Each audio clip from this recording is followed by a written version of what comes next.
This Cleveland Browns team preview edition of the Sports Gaming Podcast is brought to you by Underdog Fantasy. Underdog is giving away $15 million in Best Ball Mania 5.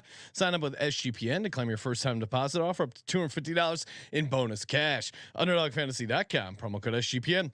We're also brought to you by Rhythm. Rhythm's college football and NFL projections are now live. Claim your 7-day free trial today by going to sportsgamblingpodcast.com/rhythm. That's sportsgamblingpodcast.com/RITHMM. Hey, this is Eric Metcalf. You're listening to SGPN. Let it ride.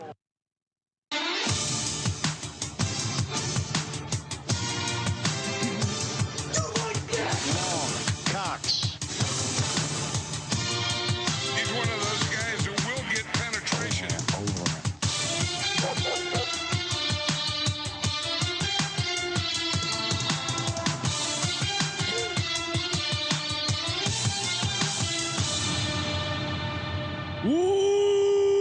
Welcome everyone to the Sports Gambling Podcast. I almost said blackjack, Ryan. I'm Sean, stacking the money green with my partner in picks, Ryan, Real Money Kramer. What's happening, Kramer? Dog. You got ahead of my bit. Place your bets, please. I was reading, always reading the latest blackjack news. Blackjack news. Well, is there you got a newsletter? You got I mean, there's all sorts of algorithms. You got a blackjack guy? Some reason I'm in the blackjack algorithm. It is, it's like Dana White playing for 50 grand, or I don't know. It's a funny algorithm to be in. We haven't told the story. We can do it in a 10-second version, but we are playing some blackjack. The table that showed me the best vibes at the D in beautiful downtown Las Vegas was a $10 table. In my head, I said, this is going to turn out poorly. We sit down, we start playing. There's a couple of drunk ladies that sit down. Still a fun time. And then this donkey, young individual who clearly was thinking way too hard to play blackjack, completely shit all over the table, staying on 16 repeatedly.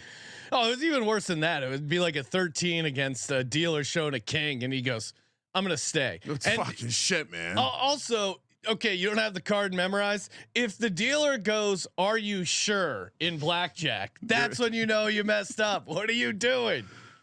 She was a great dealer because she would actually hit the table to tell you to hit, like as if like subliminally. She was like training people, and she would like not, like when the girls were next to us that were like discussing whether or not to hit, she would just be nodding her head when they should hit, and this guy next to us, it's Dominic the horrible. Yeah. Anyway, but Ryan, we're here talking Cleveland Browns. Oh yeah, very interesting team. Very, I mean, again, wild year for the Cleveland Browns. They went 11-6 straight up, 10-6-1 ATS. Their win total was 9.5 last year. We had the under. Unfortunately, that did not work out for us. Although I'm looking at the 2023 records, we're now we've gone through. This will be our 21st team. I'm 15-6. You're 14-7. So looking pretty good overall.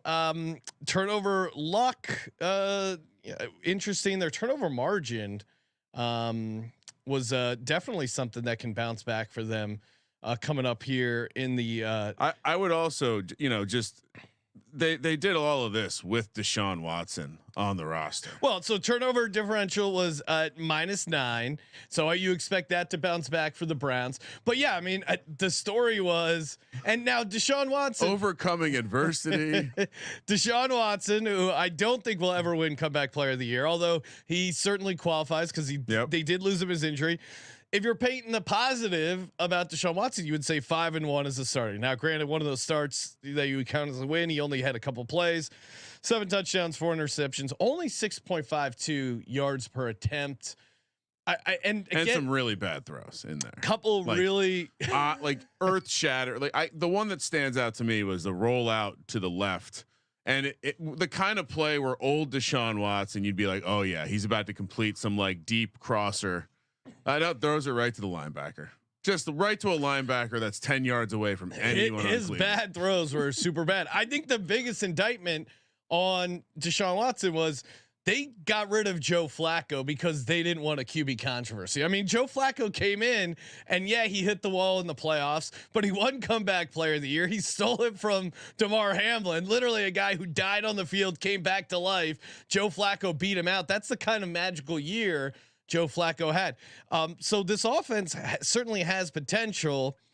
But again, like Njoku was opened up. You look at the Njoku games, a lot of those came with Joe Flacco there. They bring in Jerry Judy. Oh, you got to bring up the players because that's how you can't tell the story of the 2024 Cleveland Browns without talking about the quarterback situation. Yeah. Losing Joe Flacco, who seemed to activate the offense, and bringing in all-time favorite of this podcast, Mr. Jameis Winston. If there was a yin and yang when it came to quarterbacks, Joe Flacco and Jameis Winston, I mean, they are similar actual type players, but just their personality off the field. Well, and we have a all-time, if you missed it, all-time Jameis Winston press conference video. He's talking about, is he excited about playing with Deshaun Watson? I think that's one of the things that a lot of people forget. When you can go out, you can see practice, you can knick-knack this, that, patty whack, give a dog a bone. Deshaun Watson is going to turn it on. He always going to find a way to shine when the lights come on. Man, I just rhymed. Oh my, can I leave off that one? I know that one going to hit. I think that's one.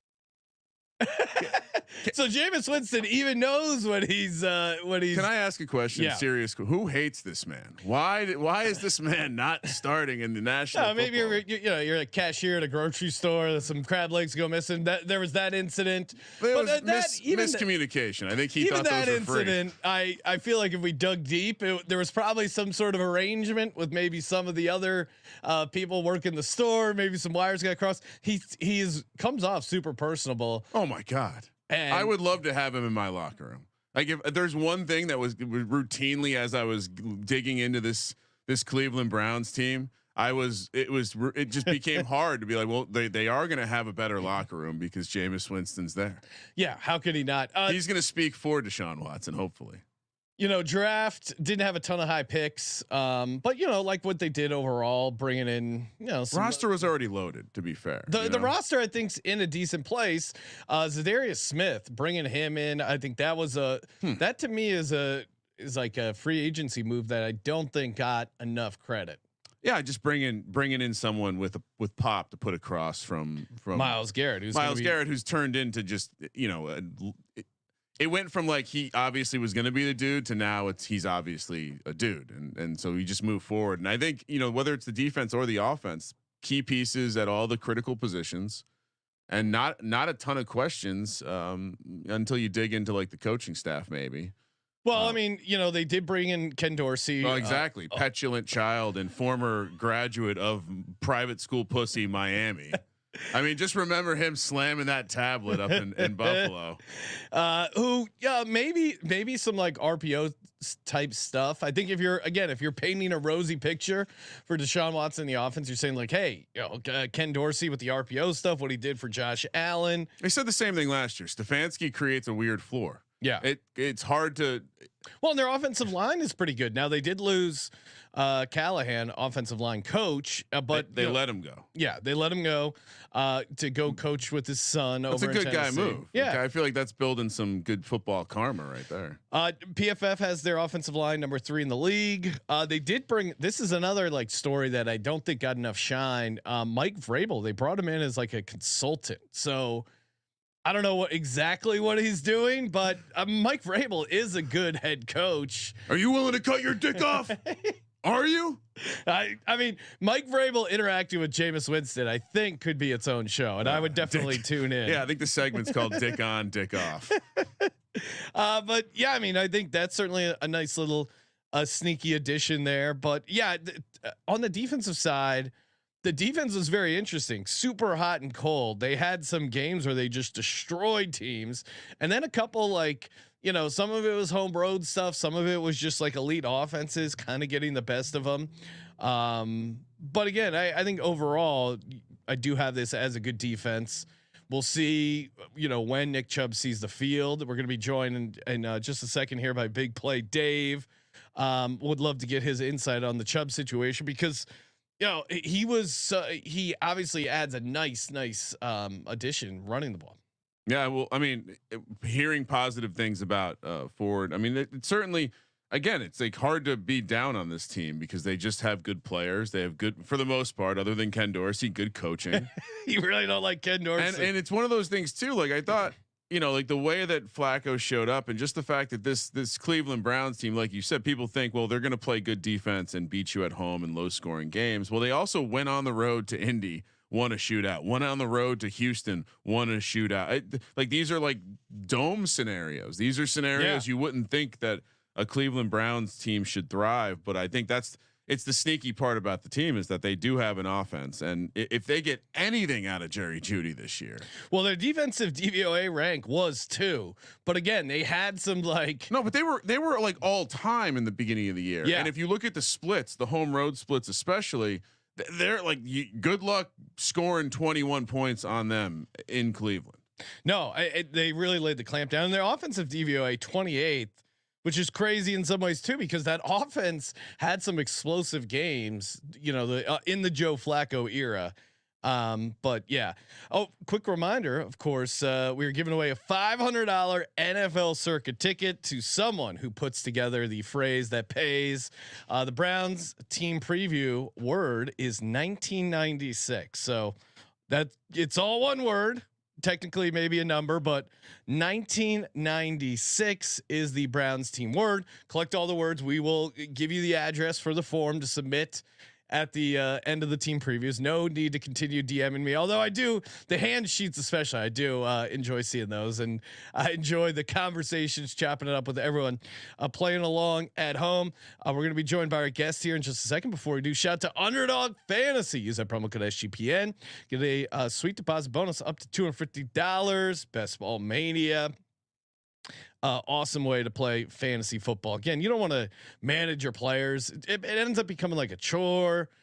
Best Ball really is the best way to play fantasy football. You just draft your team. You never have to think of it again. You could just check the scores whenever. And Underdog is giving away $15 million in prizes with Best Ball Mania 5. Only a $25 entry fee. And again, if you get the $250 in bonus cash, that's 10 entries. The pick'em with their higher lower is super fun. We're going to be giving out some Browns season long higher lowers later on. UnderdogFantasy.com, promo code SGPN. And of course, we're brought to you by Circa Sports and their contest, Circa Millions. You get 6 million guaranteed. Circa Survivor, 10 million guaranteed, 16 million guaranteed. No rake, because Derek is a gentleman. Always enjoy hanging out with Derek. Circa's awesome. Again, ultimate contest weekend, August 22nd through the 24th. We'll be out there in Vegas signing up for the contest using our proxy Vegas Maddie. Just go to proxy.footballcontest.com, promo code SGP, $50 off your proxy fees. And if you're staying at Circa, which where else would you stay? Promo code SGP 15, get you 15% off your stay. Enter in Nevada, play from anywhere, circasports.com. Joining us on the line, Cleveland insider, Cleveland expert, all things Cleveland, big play Dave. Dave, thanks for hopping on, man. Appreciate it. Good to see you, fellas. How we doing? Oh, football's back, right? Yeah. We made it. And by the way, miscommunication, the crab legs were free. I thought so, right? Yeah. I mean, because to me, this situation of, hey, just take the crab leg, or there was I mean, we've all been in high school, the manager was probably like, hey man, hey, or I'm sure, and you're not, and you probably know the actual story, but I'm sure someone said, Jameis, anytime you're in here, you're not paying for crab legs. And he's like, all right, I can do that. What was the actual, what did we get right and wrong there? I can't comment specifically, but okay. It was not his fault. All right. I'll trust you on that one. Honestly, I have enough data from Jameis to trust him. So yeah, I mean, he seems like a super fun guy to be around, and great in the locker room. I'm sure fun addition. But so big picture on the Browns. What did we get right? What did we get wrong? Did we miss anything talking about coming into the Browns this season? Yeah, I think on the defensive side of the ball, we were pretty rough on away games, and I'm sure you saw versus the Texans. I think they need to significantly ramp that up and be more consistent. Hanford Dixon talks about it on the show all the time. You bring in a guy like Mike Vrabel, seems a little bit psycho. Yeah, Ohio boy. He's on the field coaching with those guys very hands-on. I think that's going to help. I think, you shore up the defensive side and you get Jameis as the hype man for Deshaun, and we're cooking, baby. Yeah, I mean, it's a feel-good story. Where are you at with Deshaun Watson? Where are Browns fans in You're general? not getting any sound bites from me this time. Yeah, of course. Dave, remember from last year? I'm not touching Deshaun Watson. Which lives on anytime we discuss Deshaun Watson, who has been, he is fully cleared for full contact. Of I'm course, not touching Deshaun Watson. Do you think that Ken Dorsey? Now Ryan, of course, has a little issue with Ken Dorsey. No, I'm with Ryan. That guy has no power in Cleveland. Yeah, He don't worry about that, dude. Stefanski is going to be doing the play calling. Did I remember Dorsey from back at OSU in national championship game when he lost and he threw a fit? The guy's no one really likes the guy. No, that's a great take on the offensive coordinator. Listen, he's a figurehead. And obviously Stefanski. He was the Jimmy G of college football before. He was at this team that just had nothing but alphas, and Ken Dorsey was there operating the quarterback room. I do think it's interesting. He reminds me of Kafka in New York right now, where he's just like, I don't know, just waiting to go get another job because he's never going to call the plays there. And you got Schwartz, you got 2-time Coach of the Year Stefanski, you got Mike Vrabel on the roster. Like, no one's really talking about Ken Dorsey. No, when you kind of list out the pedigree of everyone on the roster, they're like, well, let's run it by Ken. I don't feel like they'll be saying that a lot. Like, Ken's not around. Hold on, guys, is Ken cool with this? No, Ken's actually getting the coffee right now. Correct. And Stefanski, who we do believe is a good coach, did cost Ryan because Ryan had D'Amico Ryans as Coach of the Year last year, and Stefanski. I mean, Joe Flacco stealing DeMar Hamlin's comeback player of the year, and Stefanski with a nice because normally you wouldn't I wouldn't have even considered Stefanski for Coach of the Year because normally it's like a young guy or someone taking over a team that was completely down. Such an outlier though. But I guess he got a ton of credit for going through the 4 quarterbacks and what he did late in the season, right?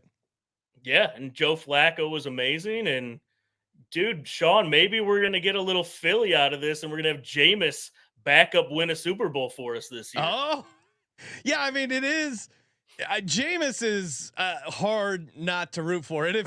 Honestly, if Jameis, pun intended, I'm sure. If Jameis was the starter on this Browns team, I would just be 100% all in. The only thing that is slightly hesitant, it makes me slightly hesitant, is Deshaun Watson. I've seen just a lot. Well, you've seen what Ryan was just talking about. He'll roll out, he'll throw it into the dirt 4 feet in front of him, and you're just like, what is going on? And then I feel like he's been on the team for a decade now. It has been a while because there's just been so much conversation about it. And to your point, it's almost like his brain is processing no, don't do it, but it's already throwing. And then it just turns into this awful football play. Cause he did make in fairness, I went back and he did make some positive plays too, but all I remember are just the jaw dropping trash plays. The thing is, at the end of the day, I have to imagine he learned from watching Joe Flacco operate his offense. And he learned that, hey, this is kind of what I was like in the past. I was kind of a drop back a couple extra steps and sling it. And everything else is here set up for him to succeed. He's the statute of limitations with whatever went on off the field. People are forgetting. There's been more bad shit that's happened in the NFL. Almost kind of feels like he could have a little bit of I did not think I was going to have a positive take on Cleveland. Well, and I think this is probably the best weapons that he's had between Cooper, Judy, and Njoku. Yeah. Njoku's finally come into his own. I don't know if you guys remember a few years back, he was talking about trade rumors, didn't want to be here. He's dropping every pass. Now he's one of the best tight ends in the NFL from a receiving perspective. So there's no excuses. This is the year we're going to find out if Deshaun can be our quarterback. Now, what about running back? Nick Chubb obviously blew out his knee early in the season. I was optimistic that he would be back maybe before the beginning of the season because of how early he tore it. But then, hey, it was a pretty bad break. He's already had a couple knee issues. It doesn't sound like he's going to be ready week 1, maybe like a 6-week PUP. What is your handle on the running back and Chubb situation? Yeah, I mean he's back to squatting like 12,000 pounds, so that's good. Outside of that, like he's getting back on the field, which is awesome to see. They're going to be very cautious with Nick Chubb. Jerome Ford, I love the dude. Great receiving back. He's stronger than most people think, even though he's kind of a little guy, but he's built. So he can run this. There's so many weapons that we talked about in the receiving core that you can run this offense with Jerome Ford just fine. But yeah, I mean, Nick Chubb is a beast. I mean, back when he injured himself at Georgia, I remember watching that injury and I'm like, this guy's never going to play again. And then he was back the next year, like one of the best running backs. And so, yes, this is the second time it's happened to him, but he's lifting more than most running backs are right now, still in that injury. So he's going to be fine. He's back on the field here in the next probably few days, and then they'll monitor that very, very closely. So you think there's a chance he's not on the PUP to start the year? I don't know. I think they probably should put him on it, but we'll see. That was he's day to day, man. Yeah, that was a fantasy question for me personally, because I do think it's like everything you read about Jerome Ford is that he not only could be the guy getting the carries, but they really like moving him around the formation. Like you said, working him in the pass game. So, but I almost think it doesn't matter. Like Nick Chubb to me is icing on this team's cake. Agreed. This year. Yeah, because I think even like if he comes back and is healthy in week 10, it's like this is going to be a tough team to deal with. Like a relatively fresh Nick Chubb. I know it's a serious injury, and by the way, I kind of forgot about that. George, he's had 2 of the most disgusting leg injuries we've ever seen. Oh my God, yeah. And it's the same guy. Respect, and he's another easy guy to root for, right? You got to imagine just with the Jameis gospel at the helm of this Megatron, who could stop them, Sean? Deshaun Watson is the answer. Yeah, I guess that is the issue. All right, Ryan, let's take a look at their odds. Hop into the schedule. And of course, make sure you check out Big Play Network. Oh, yeah. You guys got a ton of shows, Cleveland related stuff, but I know you cover a ton of ground. What do you got going on at Big Play these days, Dave? Yeah, we're up to 12 shows. We've got a couple shows that we're moving to national. So Bobby Carpenter's doing a Buckeye show. He's going to do a college football Big Ten show for us. Come get some. Greg Williams doing a national NFL show. And then we just launched our iOS app and our Roku app. So go check it out. Big Play. Oh yeah. Awesome. I do love the idea of just imagine the intimidation of having to see Greg Williams in the office. It's just walking around, getting coffee. It does kind of remind you of what was those like ESPN? Who was his office name? linebacker Office Terry Tate. Similar, like the coaching version. Yeah, of that. defensive coordinator version of that. It's awesome. So I've known Greg for a good amount of time now, but when he tells a story in the office and he grabs you, and he's a close talker. Yeah. It's scary. He's my friend, and it's still scary. Let me tell you something, Dave. When we were down against the Steelers, there is an intensity that football has that offices don't typically have. So the idea of just that transition is always funny to me. Yeah. So Browns win total sitting at 8.5, make playoffs plus 148, miss playoffs minus 188, division plus 450, conference 17-1, Super Bowl 35-1. Kramer, let's take a look at the schedule. Hop in first quadrant here, breaking them down. Yep. As everyone knows, 4 at a time, except for the 5 at the end because the NFL got weird. And they start the year, Sean, against. There we go. Great start against the Cowboys. Against the team that cash that now. We will be talking about shortly, so stay tuned. Then at Jags, little early trip to Florida. We never liked that for the northern teams. Then we got a little matchup against my Giants in Cleveland, and then come to Vegas, where I would have to imagine, first of all, it's the first leg of a 3-game road trip, but also I would imagine Cleveland fans have that one circled as a little road getaway game.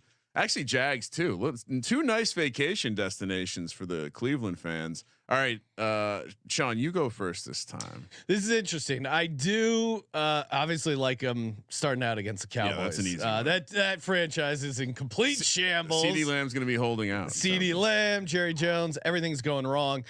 Yeah, Jacksonville, I would normally like the Browns there, but man, bad spot. I unfortunately like these Florida teams at home in September when it's hot as shit and super humid. I feel like that gives them a nice edge.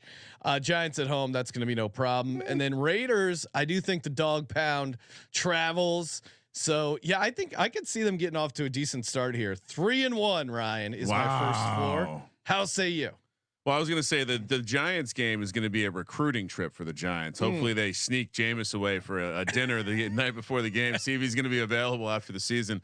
I certainly think you have to look at the road games as one of them's going to be a win. I think I'm kind of with you. The Jags, that's a tricky one. And I'm going to give them, I think the Cleveland probably sweeps their home schedule in my projection, just because I think the splits are there, and I think they are a team. The grass grows a little longer there, a little soggier in the dirt, and 3-1. They are a tough out at home. Yeah, I mean the home road splits for the defense are crazy. Giants did lose this game also. If you go back to the Giants preview, so it's a 3-1 start for a humble Giants fan. Dave, what do you like in this first four? I'm with you guys. So I've got Cowboys. We're gonna win. We've signed Cade York to the practice squad. He's our good luck charm for week 1. Jags, I'm with you there. I have that as a loss. And then I've got Giants and Raiders, both wins. Half of Cleveland is going to be in Vegas for that game. Yes. There's already private charters all lined up for Cleveland, Ohio. I'm not joking. It's crazy. Like Josh Cribbs has his own plane with the Browns, shuttling in Browns fans. It's going to be awesome. I will say, if you are a visiting fan, you absolutely should do Vegas, because the Raiders fans will never sell that building out, and it's a great stadium, and you get to go to Vegas. Great excuse. Who loses here? Hit up the Circa, watch like college football on Saturday. They always do. Circa, I know, does like watch parties and for the visiting teams. Yeah, they're geniuses. And I do, and they'll host like little parties in their bar. And I always ask them like what cities put back the most beer. And Cleveland, I'm sure is going to be on that list. When we talk about how many kegs we need to order for Stadium Swim, Browns are definitely going to be up there. It's all Midwestern cities, definitely. Yeah. All right, and Philly. We show, of course, yeah. The Savages of Philadelphia. All right. So interestingly, the 3-game road trip that they have, they're favored in 2 of them. So not exactly the toughest competition. So let's start it back up. Week 5 at Commanders. So getting the rookie early, getting Cliff Kingsbury early, probably a good thing. Then at Philly, it's gonna be a tough road trip there. I'm sure Sean will tell you. Then the division schedule starts. Bengals at home, Ravens at home. They get their division schedule started a little bit earlier than the Steelers, who don't play one until week 11, I think it was, or 12. That's a crazy stat. But they start with 2 home ones. It's the AFC North. I have to respect the divisional game, so that's a 2-win. So that's another 3-1 stretch for me. To me, they beat the Commanders, they win their home games, and they lose to the Eagles. Yeah. Let's see.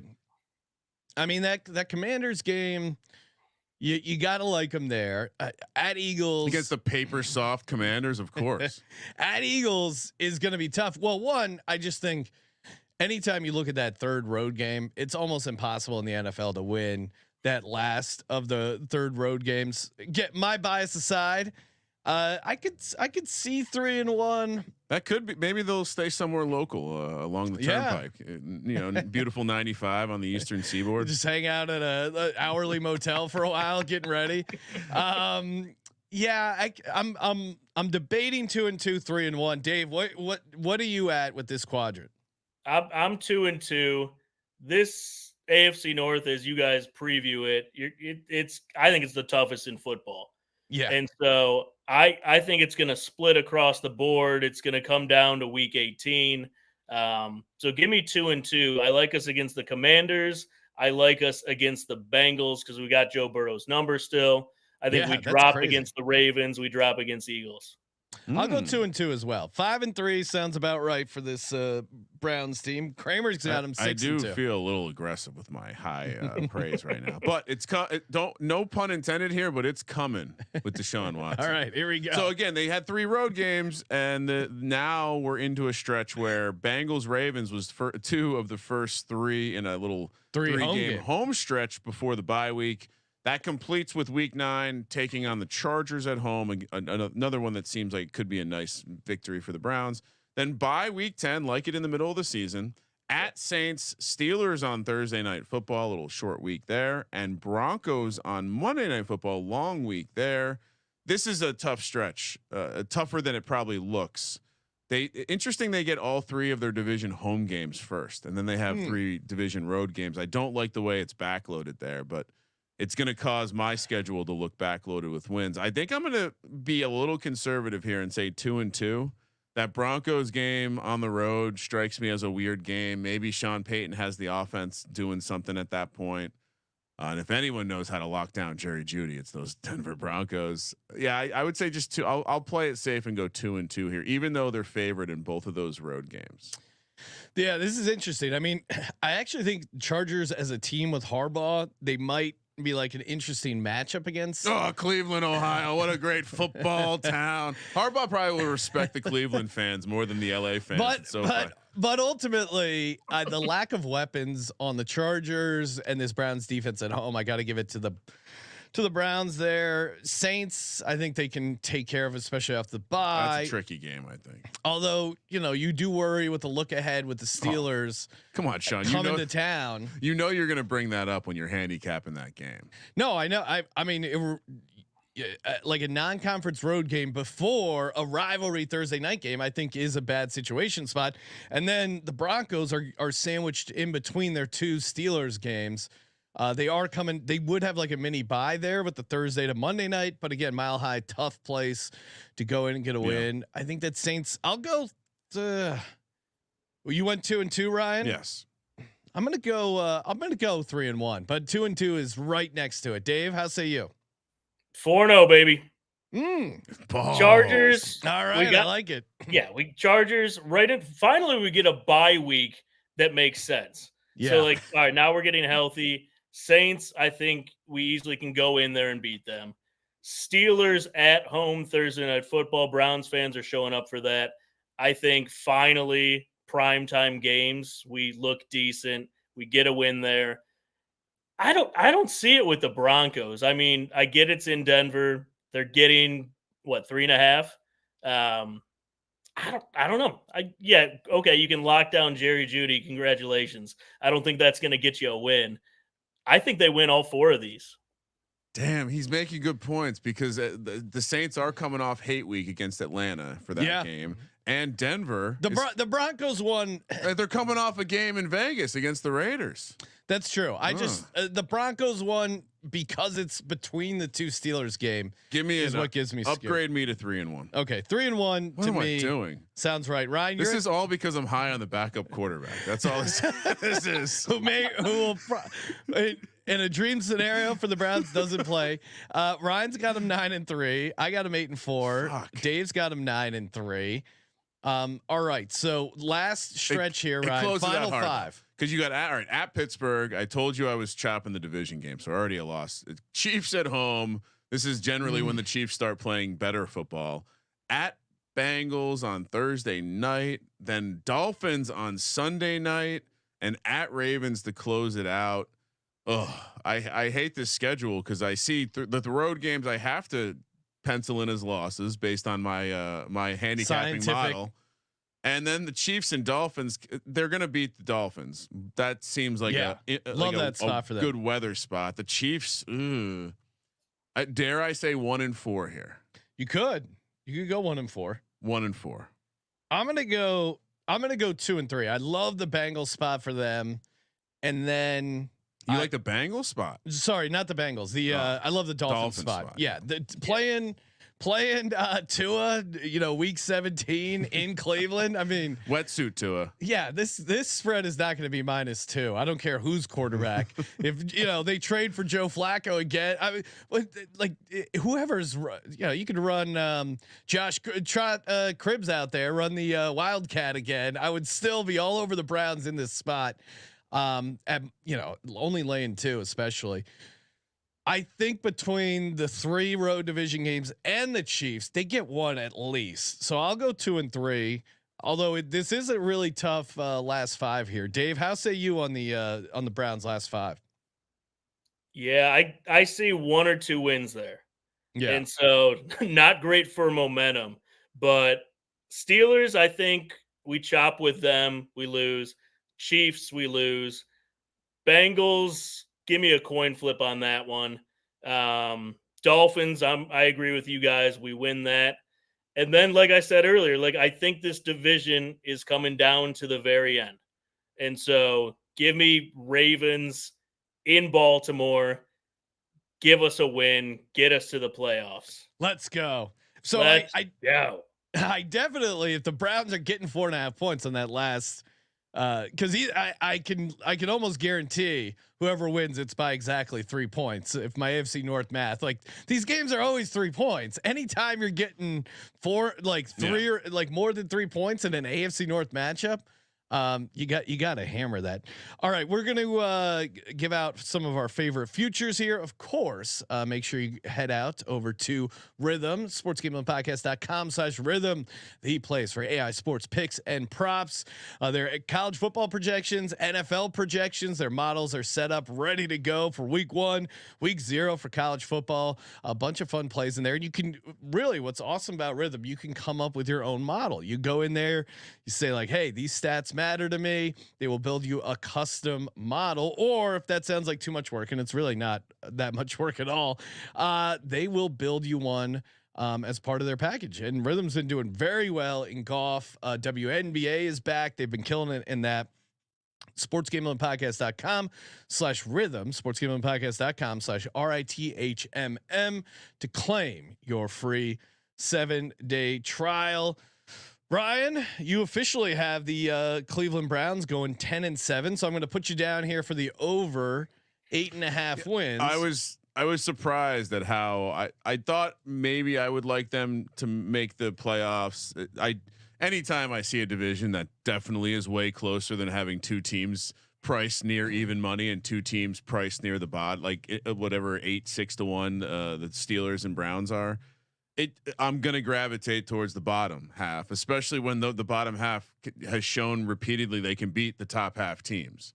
So this is crazy to me that the market thinks there's a huge difference between, as much as I like the Ravens as well. Yeah, there's not a huge difference between the Ravens, the Bengals, the Browns, and the Steelers. So why are you giving us this juicy, whether it's win total, make playoffs price, division price? I'll ride the ladder. I don't know if I'm getting involved in playoff shit, but. So wait, you said don't make playoffs? No, I said take it all. Okay, so over win total, make playoffs. Okay, division. What was the division? What did we have on this? I'm seeing a 6 to 1. It's trolling around the internet right now. So I mean, that's honestly, this is one that I think I'm shame on me for not getting into earlier, but I'm gonna paper ticket this one when we're out for the Circus sign up weekend, Sean. What about you, Dave? Any of these futures you like as well? Yeah, I'm with you guys. That 8.5 doesn't. I thought it'd be 9.5. Yeah. So that makes me really nervous because it looks way too good to be true. Yeah. Anytime you're like, this team gets at least 9 wins. What are you talking about? That's a little concerning. But I've taken the Browns over 5.5 and been like, it's a lock. And no, it wasn't. So you like over 8.5 wins. Can we talk you into the AFC North 6 to 1? Oh, man, that's a tough one. Yeah. Yeah, you could talk me into it. Absolutely. I think it's I think it's coming down to the last week. Yeah, and honestly, I've found myself cooling off on the Cincinnati hype, and so for me, it's I can get behind Lamar, second year in this offense, like them taking a step forward. Sure, some question about the defensive side of the ball, but yeah, to me, you have to play the variance in this division. And so the idea, maybe you're an exacta type, maybe you're a superfecta type. I think there's a lot of ways you can, take the Bengals and Ravens and maybe knock them down a position, move the Browns and Steelers up. Like what, I toyed with the idea, Sean, of doing a Steelers Browns exacta. Let me actually pull that price up because I thought maybe that would be stupid, but yeah, I mean, it does seem like why are they any? I know I understand the quarterback situation in Pittsburgh, but the Cleveland already just showed us they could be good, whether it's a backup quarterback or Deshaun. So, yeah, I will toss in. I know it's kind of decently low odds, but Myles Garrett to lead the league in sacks at 5-1. I mean, what's very he at, like realistic. 13, 14? Sorry, what'd you say? What is he at, like 13, 14 sacks? His over under? Oh yeah, I don't know what his total is, but to your point, like it's not high. Yeah. Yeah, I think he does have a especially with some of the stuff they're doing on the defensive line, like he definitely has a ceiling here for sacks. He's coming off a 14 sack season, but the previous seasons 16 and 16. So for him to get up to 16, 17, I think TJ Watt had 19, certainly going to be in the mix. A 5-1. I think it's a fun way to bet this defense. Cause I think, again, he'll probably have a couple of these games where he racks up a ton, against some of these weaker offensive lines. What about most team sacks? Browns are 11-1. Or Myles Garrett most individual sacks. How would you? Myles Garrett is 5-1. Team is 11-1. Do you have a thought on those two, Dave? Yeah, give me Myles Garrett. So I bet on him for Defensive Player of the Year last year. Completely forgot that I did it. That was awesome. Yeah, so give me his over on sacks. Nothing like when you open up the app and you're like, wait, what? I totally forgot about this. That's great. Where did that money come from? Let's see, Sean. I would, this is an the Nick Chubb comeback player of the year. Okay. He's one of the favorites though, right? He's 9-1. Yeah. To me, we kind of broke this down on VSiN, and we were able to basically eliminate most of the players on the board except for Kirk Cousins, Anthony Richardson, Daniel Jones, and Nick Chubb. And so any interest in that, Sean, or no? No, I'm not talking. Next year, maybe we look at some Nick Chubb stuff. Yeah, I don't know. I'm not doing Nick Chubb just because as we saw with Joe Flacco, like this award clearly it's not as bad as MVP, but it just does favor quarterbacks so much. I mean, I understand why he's low price, because if he comes, towards the end of the season, if he's healthy, and he's an interesting. I would still be drafting him in best ball, because if you're talking about the playoffs, like the fantasy playoffs, if he's healthy at that time, late season Browns where he's able to run the ball 20 times and where you can draft him at right now, I think could be a fun value. But I'm not comeback player of the year for me. Dave, what about you? Any of the awards stuff you find intriguing? I'm with you on Chubb. I don't think he's going to come back and he's going to get 25 carries a game. They're going to be careful with Chubb and use him, where we can. So yeah, I'd stick away from that one. I like Njoku's over in touchdowns for the year. Okay. That guy's been such an incredible weapon, and every single year he's going to improve in that red zone. His over on Underdog, Sean, you can get 5.5. Okay, spicy, nice. A little spicy. All right, flavor. I like that. You're talking the Garrett number 13 3/4, also over on Underdog. So yeah, I mean that does seem that actually. If you want to throw my underdog play, that is my underdog. The Njoku? No, Myles Garrett to go higher than his sack total. I mean, I guess I can. You can talk yourself into him having a lower total because he's taken out of the defense, but good luck. Yeah, I mean, they've tried that strategy the past few years. Like Myles Garrett is just a game wrecker, and yeah, you can draw up some stuff against him. Well, I would also point out that they have some games early in the season where he could rack up some nice. Like he's going to have a very nice matchup against the quarterback that will get sacked, Jaden Daniels. And I think we could see some nice single game totals. And you look at the number for Myles Garrett compared to some of the other sack guys out there. knowing that he's had lower totals through his career is a little strange, because since he kind of arrived on the scene as the guy, he only one season has gone beneath this with back in 2020 with 12. Since then, 16, Right. 16, 14. And so it's hard to imagine he's going to go beneath that again now that he's with more help. So block it up, Sean. Higher on Myles Garrett. Yeah, I mean, how can you? Myles Garrett also is just a guy that's just so fun to watch. Yeah. Remember when they toss said dudes around? they were trying to say he wasn't going to be a great player because he had interests outside of football? I mean, that one was of all like the weird draft He stories. speaks too well. Can't play football. I good don't. enough. Do you remember what the other interests were? I don't I feel remember. like he has like a music or art interest that Yeah. through the Poetry. football. Yeah. What's up? Loves poetry. That Oh, there you go. okay. There, Well, you there go. you go. So the football guys are like, "What's this shit? You like poetry? Why aren't you grinding film, bitch?" Walden's Pond. You like that kind of stuff? Then Myles Garrett just palms the coach's head. Get the fuck Yeah, out of just here. tosses them. Correct.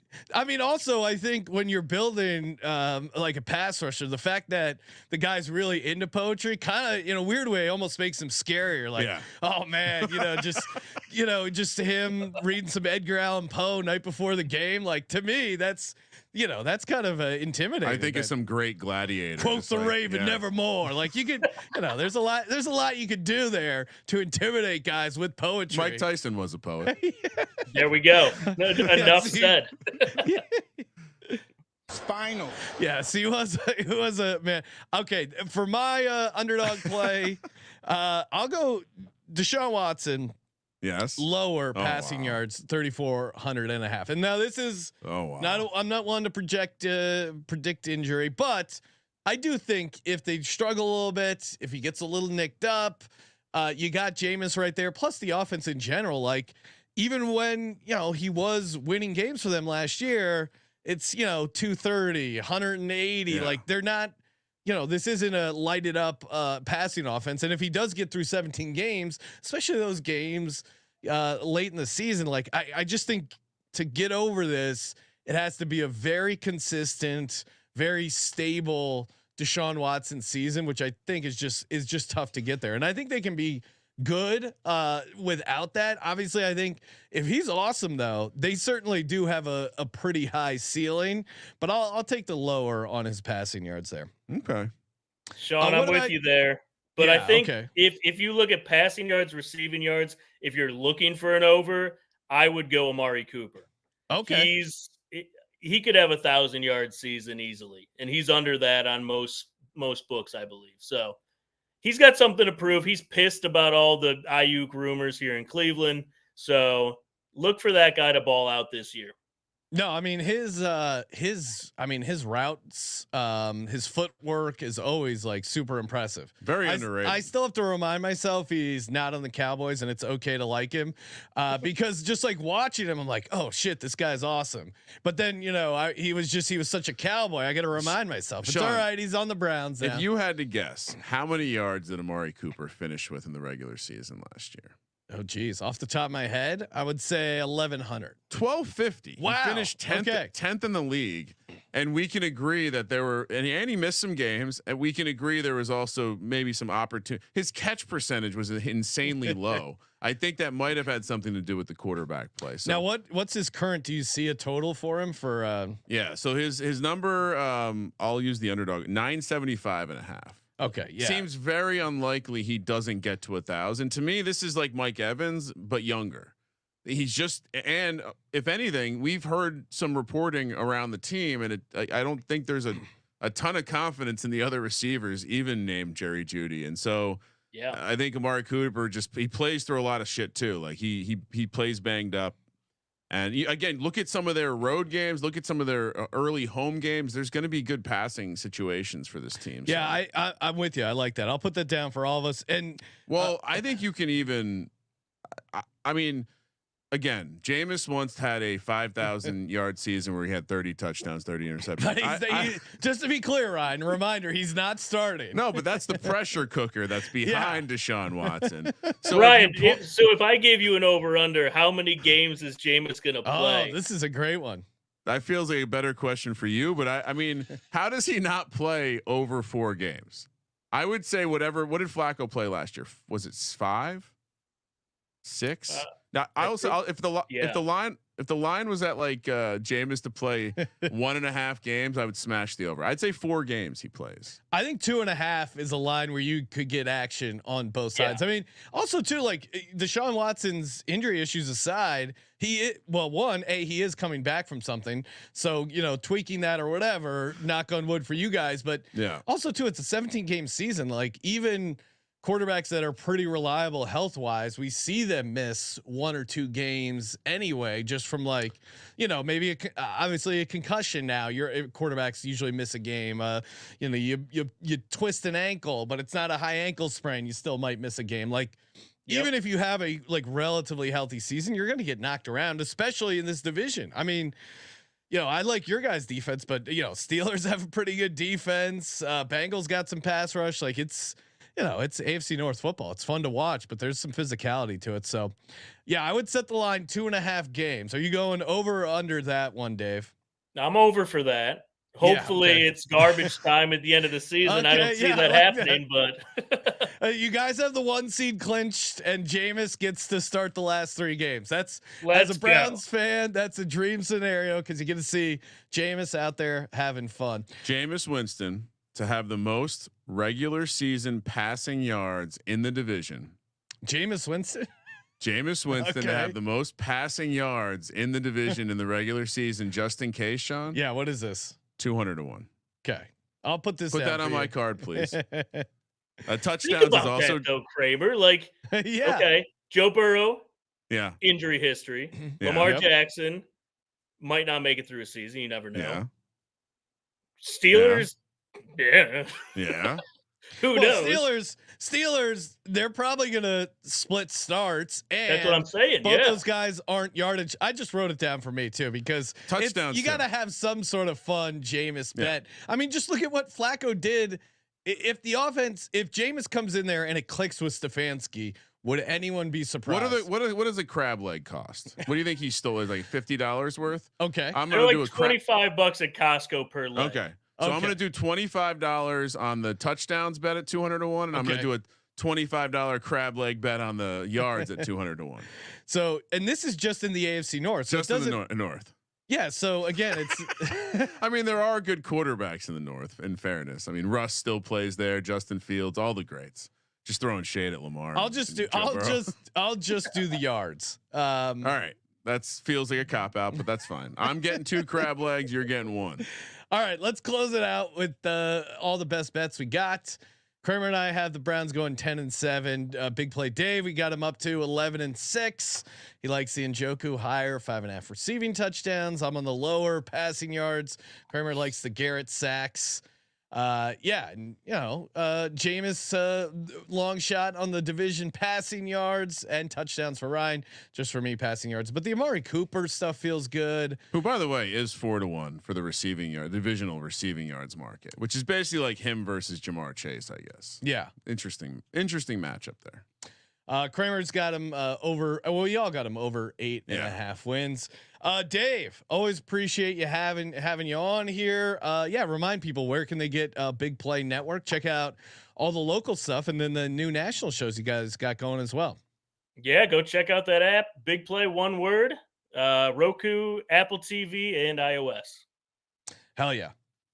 Thank you for participating in the Sports Gambling Podcast. Very happy for Big Play. One of our oldest friends. Yeah, I feel like we've been having him on for a long time. Back before podcasting was fucking cool and sports gambling was legal. Yes, Dave has been grinding it out, and it's awesome. All the growth and success. Hats off to you, Dave. And of course, for the Sports Gambling Podcast, I'm Sean, stacking the money green. He's Ryan. Oh, give me some Jameis Winston this year, Sean, please. Kramer, let it ride.